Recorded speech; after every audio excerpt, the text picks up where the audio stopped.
Okay, may testing na naman tayo no. Uy, bakit hindi ko na inalis yung tornilyo. So, ito na lang. Foldable sprung hinge lip. So, bisagra. At di angat na bisagra, no? Ito hindi ko na naalis yung tornilyo.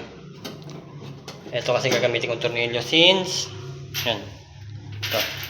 Since tubular to. Ayan, ito yan. Iangat natin. Ayan, dyan natin kakabit. Tubular to. Kaya naghanap ako ng tornilyo na hindi na ako mag-welding. So, tingnan natin kung anong bang ma-encounter natin dito. May purpose to kaya ito binili ko. So, mamaya, tingnan natin.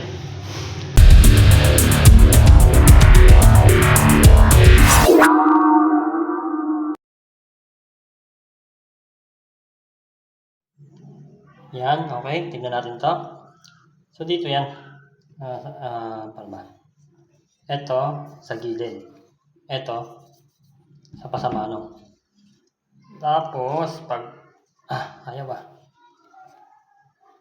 Tigas. Medyo matigas lang siya. So, pag inangat mo yung, ito, yan, nakasara siya. Close position. Yan, pag inangat mo yung, itong pinaka-takip natin, dito siya kasi nakalapat na. Pag inangat mo, yan.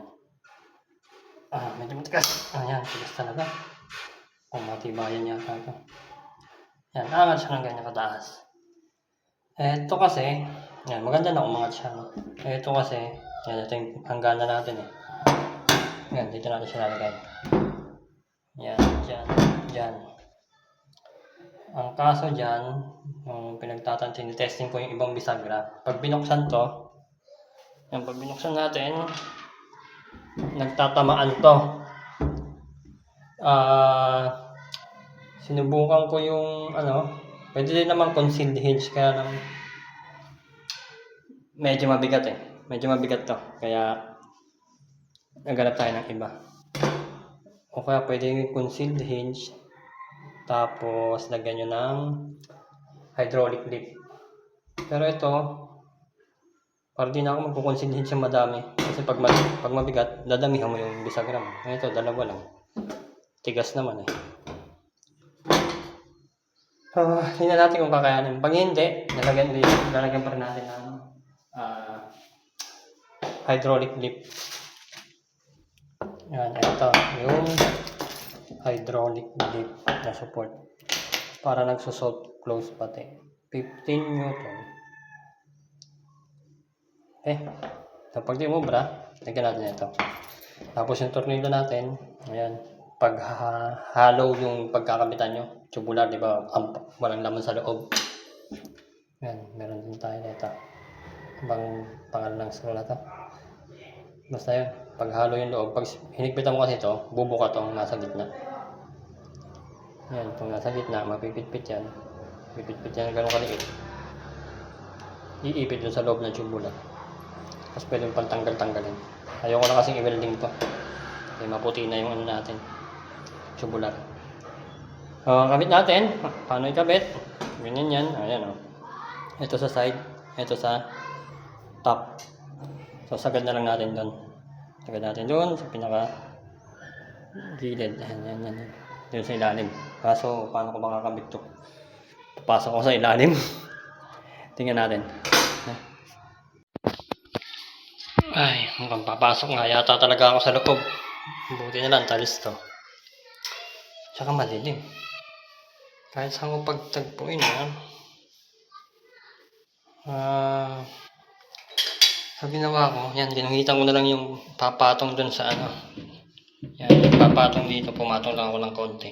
Ginuhitan ko para makita ko sa ilalim kapag itatapat ko na. So, itatapat ko to dyan, ng guhit. Tapos guhitan ko itong mga pagbubutasan. Pero kabit ko muna to. Ito. Okay. Kabit ko muna to. Tapos pasok tayo sa ilalim. So yan, nagbuhit tayo doon ng kung ilang sukat gusto ko. 30 cm, 3 cm. 30 mm.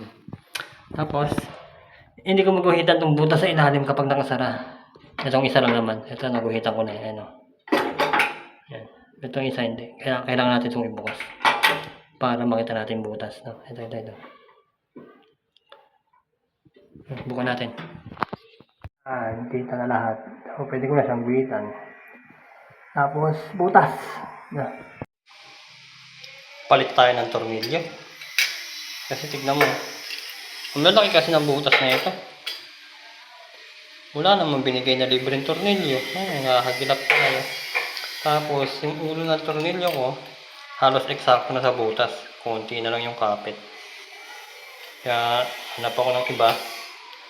Dami kong tornilyo dyan no? Ito, pwede rin to sa tubular. Ito naman, dipokpok lang. Butas lang natin yung ganito kalaki. Tapos pupukpukin natin itong pinaka nakausli. Tapos bubuka itong part na to doon sa loob ng tubular. No? Makapit din naman. Ang dami kong tornilyo. Mga naipon. Pag nagkakamali ng bili. Ito na lang. At least ito mas maliit ang butas. Yan. Kabit na. Isa na lang. Last. Kung paano ikabit yung tornilyo. Madali lang naman. Yan. Butas ka na ng ganito kalaki no, sa ulo. Tapos shoot mo. Di baling mapalaki ng konti. Huwag lang mapaliit. No? Tapos pukpukin. Ay! Diba yan? Yan. Pag walang tagahawak kasi mahina mo na sa umpisa para hindi malaglag. Yan. Biglayin mo na lang. Isang malakas. Ba? Para bumaon. Ayan. Baon na. Sana lang matibay. Matibay oh. Dikit na dikit. Okay. Ito naman ang problema. Papasok tayo sa loob. Ito. Tapos ang laki din ng butas. Ay, may isang maliit. Buti na lang. Pili na lang tayo dyan. Gagawin ko, pasok muna ako sa loob tapos guhitan ko. Dala na lang flashlight. Ay. Hindi ko siya maitornilyo mula sa ilalim, kaya dito tayo sa ibabaw. Kasi nung ginuguhitan ko, pati guhit niya, hindi ko maguhit ng ayos. Hindi ko maguhit ng ayos kasi nakaawang. Tapos nakaharang yung spring. So, ibubukan ko na lang ito. Tapos dito ko ikakabit mula sa taas. Yan, para kitang-kita ang butas. Naguhitan ko naman sana lang di sumablay. Yun. Okay na sana oh. Kaya hindi sumasara ng todo. Tumatama dun sa dito. Nagtatamaan sila. Saka yung gilid. Yan, ito, tumatama. Kaya mas maigi na, nababaltak naman to, mas maigi na itulak na lang pag ganun. Para maghiwalay sila. Tulak natin to. Baka ito, tumatama. Ayun nga. Ito rin. Tumatama itong tornilyon to. Kaya, baltakin natin pag ganun konti. Hirap pa naman, walang tagahawak. Mas maigi na dalawa kayo. Kinakalsuhan ko lang urong natin to konti pag ganun. Para di ko matama yung gilid. At saka dito. Okay. Ulit. Yan. Okay na. Hindi naman ganun kabigat. Pero nag-i-stay put na siya. Parang bumabaksak pa. Bumabaksak tuloy. Lagyan ko ba ng soft close? Mabalibag. Pero kahit di nahilagyan ng hydraulic. Tibay naman. Nga lang. Wala tayong matinong tornilyo. Black screw na lang. Pero yan. Okay na. Nabutas ko pa. Okay na. Ganda. Ang kagandahan. Yan. Eto. Dumalayo. Kaya may plywood ba to dito kasi gagawin ko din cabinet to. Yan. Lagayan din to. Yan. Lumalayo dito. Sa kubate testing. Kalagay ko muna yung takip niyan. Lumalayo siya. Layo na yun. Layo niyan sobra. Hindi na sila magbabanggaan sa kantuhan.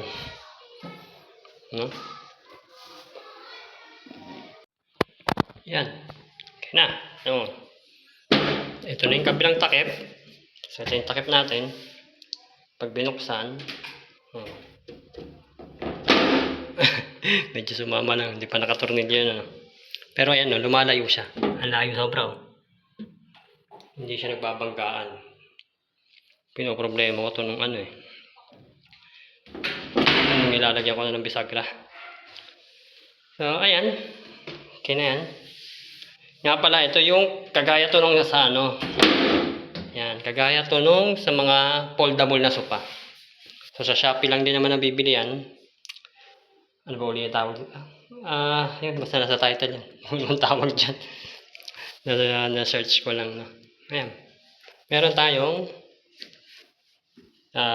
tawag dito, storage sa baba. Yan, no? Okay, medyo bumabagsak lang, no?